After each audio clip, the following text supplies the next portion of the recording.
America is at a critical tipping point.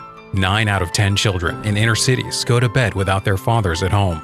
1 in 3 women was abused as a girl, and 1 in 4 men was abused as a boy. Today, 70% of children are being raised in homes without their biological father in the home. School shootings and dropouts have increased, while gender identity is so blurred that boys and girls are confused about who they are.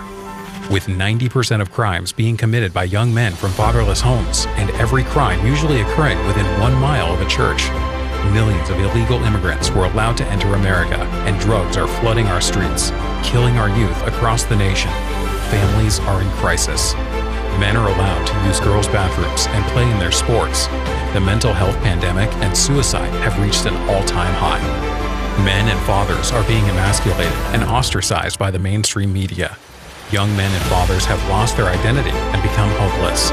Their image of authentic manhood and fatherhood became blurred. The word family comes from the word father. As the father goes, so goes the family, city, and the nation. Fathers are called and expected to protect their wives and children, fight and defend their homes from thieves and intruders, and stand against bullies.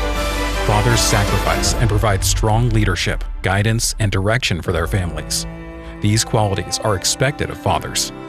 Millions of Americans felt hopeless, but on July 13, 2024, gunshots were heard, and President Donald Trump was shot. He fell to the floor, but like a father wired to protect and defend his family, he stood up and declared, "Fight, fight, fight." This national declaration echoed across the nation and around the world. This was a pivotal moment in America. Young men, fathers, girls, and women who had never really seen a strong father figure fight for them witnessed that day that their president would fight and defend them. President Trump possesses the true qualities of a father. Protect. He protected our borders as a father protects his family in the home. Serve and sacrifice. He stepped away from his luxurious, comfortable life as a billionaire to help save America. Fight and defend. He is fighting the enemy within and around the world that threatens our safety and security. Strength. He does not back down from the bullies in the media and global elites who threaten our national security and economy. His leadership and guidance had provided the largest tax cut to help families provide for their children. To help save the lives of babies from being murdered, he has provided a financial incentive for mothers who keep their child and give birth.